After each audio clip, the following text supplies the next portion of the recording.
Hello everybody and welcome to another episode of the Q&A. Another week has ticked away so quickly, been busy. Hope you've all been doing very well this week, and I've got a bunch of questions here. Footage in the background is from my new Ranger character. So I did a video a few days ago talking about my starting over idea, and it's an awful lot of fun. In fact, it's so much fun, I don't know whether I want to upload just highlight videos to the channel, or maybe I've been tempted, maybe thinking about streaming as well. Now, streaming isn't something I really do very much, but I think it would be a great thing to stream, except for the fact I'd probably get swarmed by people, and then it would sort of ruin the experience. So anyway, that's the footage in the background. It's really cool. I'm doing like a Nuzlocke style thing, okay, where I cannot waypoint. If I die at any point in the story, I have to return to Ratasum, and if any of my pets die, I can never use them again. I have to basically release them. So I get game over if all of my pets, all the potential pets in the game I get, and then I have them die somehow. That would be like a game over situation. But yeah, it's so fun. It's so interesting. I'm playing with combat mod on there. It's brilliant. So anyway, that's the footage in the background. Let's jump onto the questions. I'm sure there'll be more information about that in the future. The first one's from Dave Shaw, who says, "Hey WP, do you think that ArenaNet will bring back a way to view the old Lion's Arch before Scarlet got a hold of it, maybe as an instance? I'm still reading the Sea of Sorrows and would like to try and find some of the places described in the book. You know, it should, in theory, be there for any of the personal story instances in the game, right? One of the stupidest things about Guild Wars 2 right now is that if I decide to go and experience that bit of story where Kaith tricks all of Destiny's Edge to meet up again near the lion statue, and then they all split apart, if I go and play that now, it's not in Lion's Arch as it was at launch, as it was as the story should dictate. Instead, it's Lion's Arch in its current form. It's destroyed Lion's Arch, but that's been slightly patched up, you know? And when we were in the height of the Scarlet invasion, it was insane Lion's Arch with fire and destruction and toxin, smog everywhere, and also little children NPCs running around going, la-di-da-di-da, oh, we're in Lion's Arch, everything's wonderful. Stupid. Absolutely ridiculous. And I think that if you ever want a way to see old Lion's Arch again, that is how you should see it. I actually am not an advocate for the devs introducing this as a feature on its own. Hey, there's this time portal here for 1 gold. Woo, our mystics can send you back in time and see old Lion's Arch. I don't think it's very good. I don't think it would be a smart idea. And also, I think doing something like that Zephyrite Sanctum model we got, which we can double click while in a city to get a cutscene of it, I also don't think that would really be very good to see old Lion's Arch either, because it's not going to be exhaustive enough. There aren't many people who will want to see really old Lion's Arch out there, and many of them who will want to see it are for your reasons. They want to see all the places that they had in Sea of Sorrows, and they want to have that experience of walking around there as a player. I guess neither of the solutions I've offered here fully resolve the problem, because even if they do it as the personal story thing, you're still confined to that specific area of the personal story, but at least there are enough personal story instances in Lion's Arch that if you really wanted to, you can make a few different characters and go off and explore it. Now, the main reason I'm not an advocate for this feature, though, is, you know, just in its entirety of dumping you back in the old version of the map, is it undervalues the idea of destroying places. Already, the devs have shown they don't want to take many risks when it comes to characters. They showed that they wanted to take what could have been a big risk with destroying Lion's Arch, and this would just go back on that, you know? Who cares if Lion's Arch gets destroyed? What if they come out with another patch? They release this feature, then they come out with another patch. Oh, the Black Citadel, there has been an earthquake, Primordus has attacked it, whoa, everybody's dead, right? Do we care? No, we don't care. We don't anymore, because we think, whatever, it's been destroyed. I can always go back and see the old stuff if I like. It strips away at what the core of the living world is supposed to be, you know? Permanent, consequential changes to the world. And yeah, so I don't really like the idea for that, but I can see why some people would want to explore the old stuff.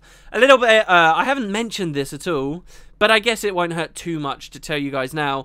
The day that Lion's Arch was destroyed, I did a complete 100% tour of everything in that city. Not like a world completion tour, where I just went to points of interest and vistas and stuff. Not that. I went to a tour where I went to every significant lore area, every quirky little thing, every Easter egg I could think of, spoke to some of the most prominent NPCs, and put it all in this huge video, like an hour-long video, and it's a tour of Lion's Arch. And my idea is to upload it a long time from now in the future, and people will watch it and they'll go, whoa, this is awesome, look at old Lion's Arch, guys. And, you know, actually, it won't just be looking at a random old YouTube video of someone walking around Lion's Arch. It will actually be a YouTube video where the guy in it, me, is saying, hey guys, look, this is Lion's Arch before it was blown up, and actually showing you with that perspective.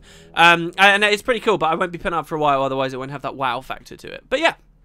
The next question is from Alfara, who says, "Hey WP, why wouldn't you want to go to Elona? Didn't you enjoy Elona? In my opinion, I desperately want to go to Elona because it was the beginning of man. The first city was located in Elona, and I think it would be some great lore to go deeper into." You know, I agree. I said last week that I think QandA is much more likely to go to. That doesn't mean I don't necessarily want Elona. I do want to go to Elona. Of course I do. I actually think that Elona was, when we were in Elona in the first game, that was the best thing ArenaNet have ever released. As a company, the best product they have ever made, particularly in terms of story, was when they made Guild Wars Nightfall. It was a height of the franchise they have never come anywhere near to. I loved that expansion. But I will say one thing. The strength of Elona wasn't necessarily its setting. Yes, it had a reasonably interesting setting. You know, it was kind of this African-style place. It wasn't like anything we'd seen in particular before. Maybe some areas in Prophecies were a bit similar. But, you know, it was rather distinct. And it had some cool history and lore about it, too. You know, it had a lot of stories about the various dynasties of rulers who had lived there, the rises and falls in populations, the idea of the Scarab Plague. And, yeah, there were these big ruins. There was also some great lore to do with the human gods, and the idea of the different provinces. They actually dived deeper into leadership and rulers in that campaign than they ever did before. Like the depth they went into, for example, the difference between Istan, a naval state, compared to Corna with their war marshal who was in charge and, you know, her greatest general, compared to the depth they went into of how Vabi was run, a merchant province with its 3 merchant princes who were leaders, and they all had specific ways of dealing with the Nightfall crisis as it fell on them. Some of them went to hide, one of them decided he was going to try and fight, like almost suicidally. There was actually a lot of depth there that was very fun to see in terms of setting. But I do still think QandA had a better setting. Nightfall had a better story. It told the story better. It had better quests. The overall game was far more engaging. The very best thing they've ever done.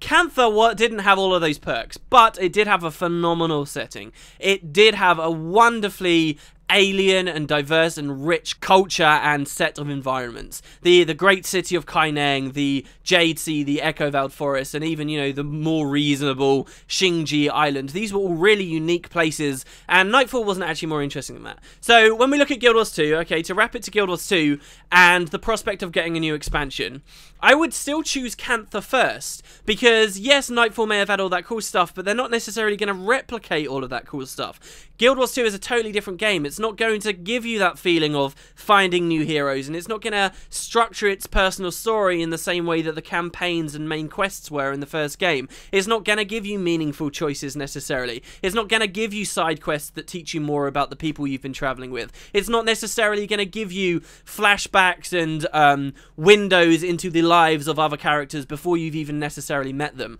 Like Nightfall showed you how General Morgan, you know, basically a bad guy, eventually turned into a hero and a good guy that ended up joining us long before it ever happened. Guild Wars 2 won't necessarily do all that stuff. So you have to strip it away and you just have to look at it, okay, which setting was more interesting, QandA or Elona? And come on, QandA is way more interesting. Maybe slightly less so now that the Jade Wind has receded and basically we just have a big forest and a big pool of water there.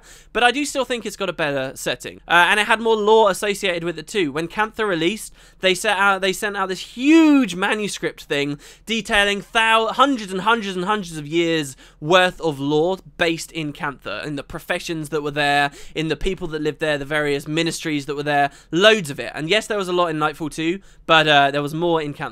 So to weigh him up, I've got to say QandA wins out. I'm sad to say. Like, well, really the main thing that Elona's got going for me is Palawa Joko, who I happen to think is probably one of the best villainous characters, if not the best villainous character they ever managed to do, and could potentially still be in the story, but he alone is not enough to turn the scales for me. I'm sorry.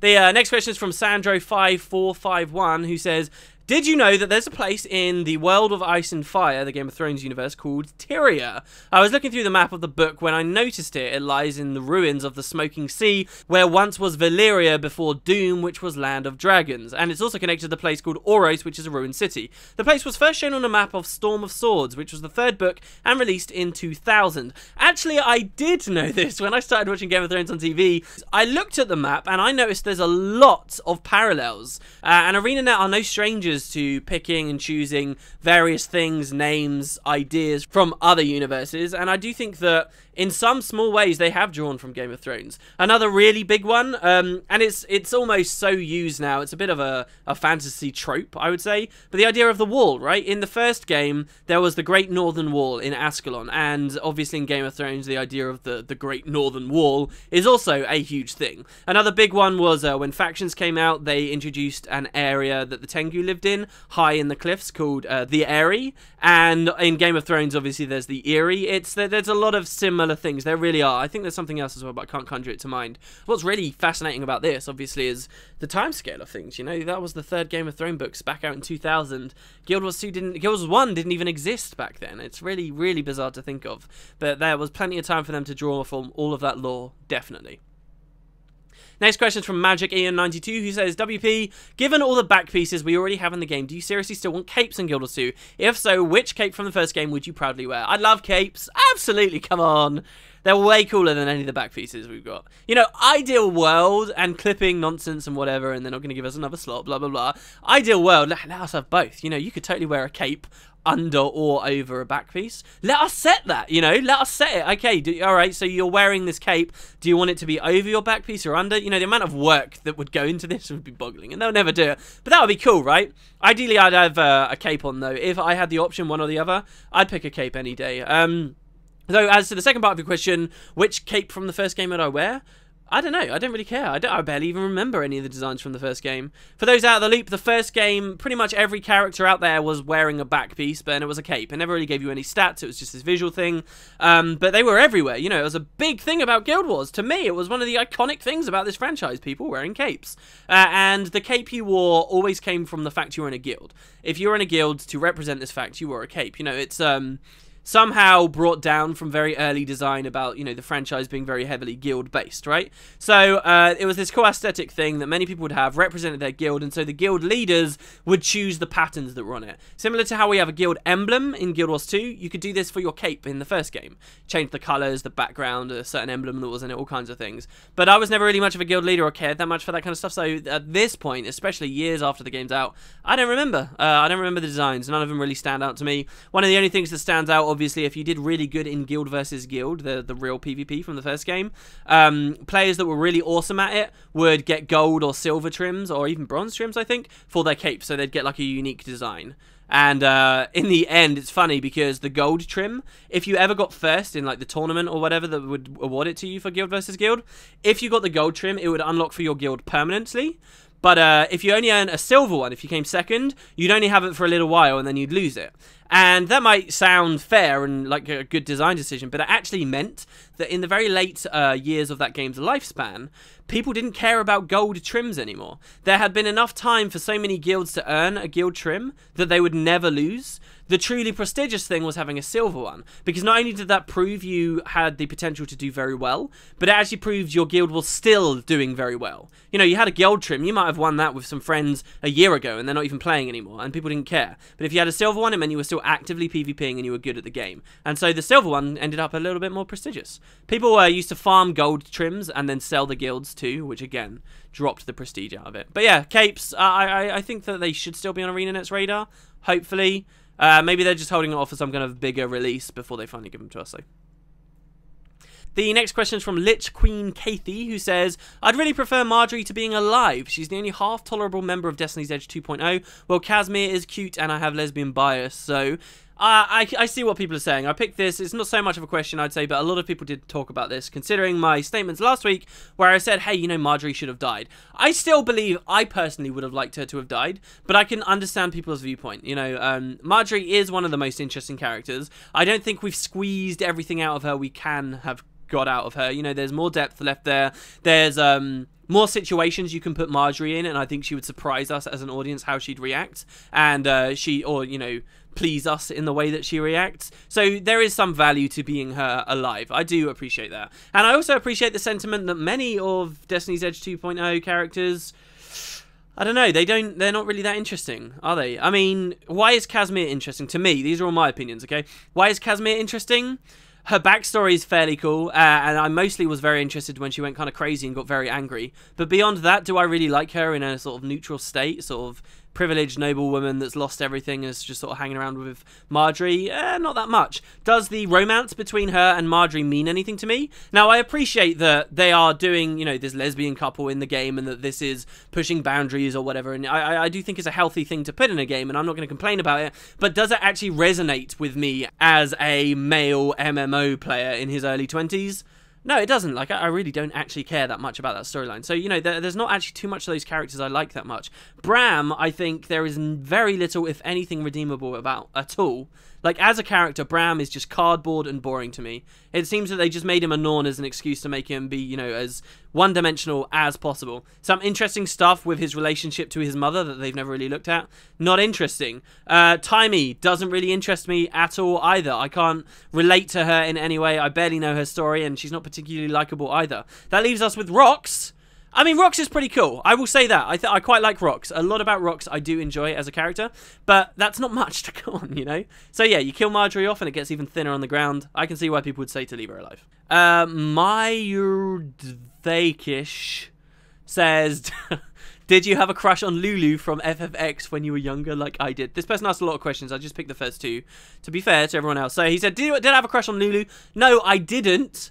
Unfortunately, I don't know, she seemed older. It's weird because now I'm replaying that game on the channel and she's like younger than me. She's younger than me in like the official lore. Now she acts way older than me and she still acts very kind of matronly and cold and, you know, I actually have a lot of respect for the character now. I really enjoy the character, but I was never like attracted to her. You know, as a teenage hormone-filled boy, I was way more interested in some of the other girls in that franchise. Way more interested, even though Lulu's got like her rack out the entire time. I don't know, it just seemed kind of stupid to me.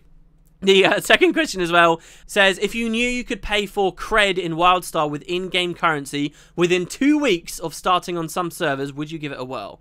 I paid 1.6 platinum for my second month. So people who don't know, WildStar allows you to pay for your subscription purely through in-game currency. So you play the game enough and you can actually buy this stuff called CREDD and you can continue to play. It literally completely bypasses the idea of spending real-world money. It's the same system almost exactly as Plex. It works both ways as well. It means that people IRL can spend money on CREDD. They can buy CREDD with their credit cards and then they can sell that to other people in game, and it's sort of WildStar's way of allowing you to buy gold with real world money. My answer to this question is that maybe. I mean, that is really one of the only redeeming things about WildStar to me. Yes, it has a sub, but I think if I started playing the game, I play games enough, I get enough tunnel vision on games, that I'm sure I could pay my way through entirely through reward money. Now, I don't have much money at all, right? I definitely cannot afford to buy an expensive new game and start paying a subscription fee. I just financially, as a human being, am nowhere near in that position to pay for it. So I guess there's a slight risk there. Start playing WildStar and, you know, I actually feel on the wire to make sure I get that much money each month. But that said, I am actually still quite confident I could pay my own way in WildStar. I really can. One of the reasons I'm not playing it, though, is I think MMOs are just buggy and bad in general when they launch. Or not necessarily bad, like there could be a lot of great things about WildStar. I've certainly heard a lot of great things about it from Matt Visual, who's been playing an awful lot lately, but I think WildStar will be way better in a year. I mean, who's gonna dispute that? Who's gonna say, oh yeah, years worth of updates and polish and clean and new content is gonna make this game worse? I mean, in some instances, maybe it can. Over really long time periods, people will say that maybe early games are better. This is why we have, you know, pirate servers of WoW that run vanilla. Over a really long period of times, maybe that's true. But I really think that most MMOs that launch are way better a year after. And I use Guild Wars 2, honestly, as my biggest example of this. Can you imagine how much more fun you would have had playing Guild Wars 2 today, or even, you know, 9 months ago, which was like the 1 year anniversary, than when you played it at launch? There was just so much better about the game. And so when I do finally play WildStar, which I think I might eventually, I reckon it will be under those situations, those circumstances. I think I'll be playing it when the game's much better, and hopefully I'll maintain that stance for everything. But I also might be getting on the EverQuest bandwagon. I don't know. I've been looking at EverQuest Next quite a lot lately. It kind of excites me. Alright, so moving on. The next question is from Protein Ninja, who actually sent me a personal message about an interesting topic I just wanted to broach here.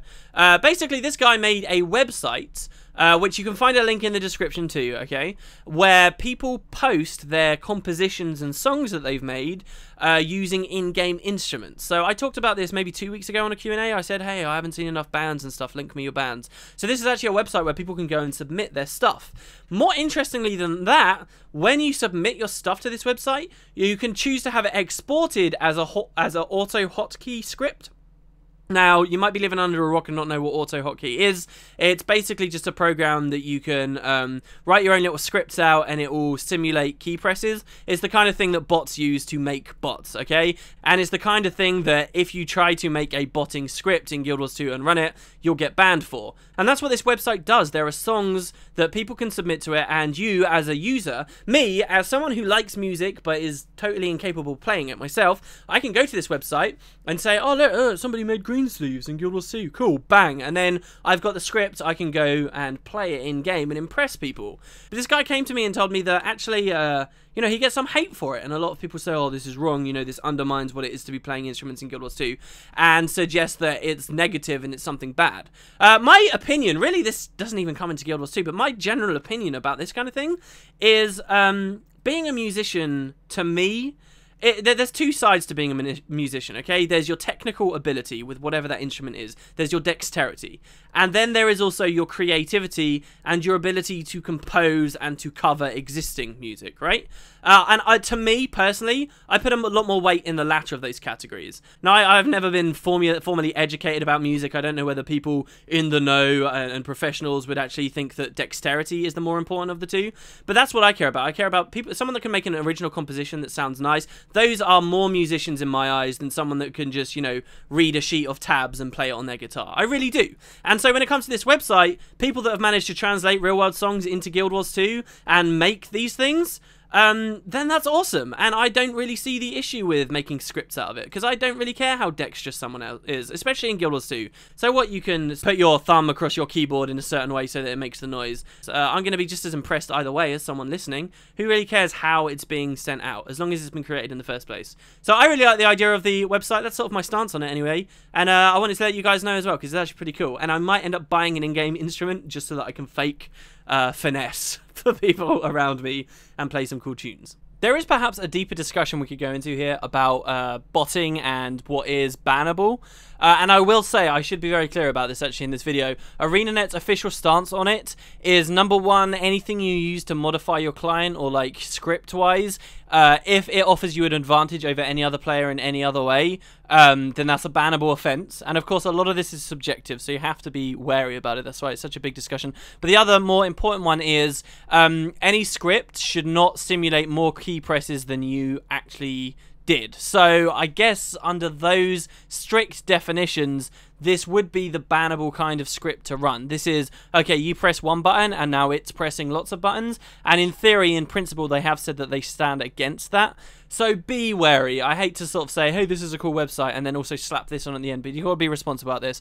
I genuinely don't think you'll get banned for this. I really don't. But that is ArenaNet's stance, and you as a human being, you have to evaluate the risk there. The final question for today's video is from Dentive Gaming, who says, curious question, what server do you play on and do you actively play Wild vs. Wild? I chose this question ironically. Guys, I play on Emery Bay. Why do people keep asking me this? This isn't a question to me, this is a question to you guys. Why do people keep asking me this? Mega servers have been in the game for quite a while now, yet this is one of the most frequent things I'm asked. I could understand it before. Hey, what servers WP play on? It doesn't matter anymore. Just at least ask region, is WP, NA, or EU. That makes sense. It doesn't matter anymore, guys. It really doesn't. Unless you want a Wild vs. Wild, which you mentioned in your question, so maybe you're off the hook slightly. I play on, I'm Blackgate actually at the moment, but I very rarely play Wild vs. Wild, I must be honest. I do have an interest in it, but I don't play it enough for it to really matter for me. Mostly in Edge of the Mists, because that to me is where the quickest Wild vs. Wild ranks are, as far as I can tell anyway.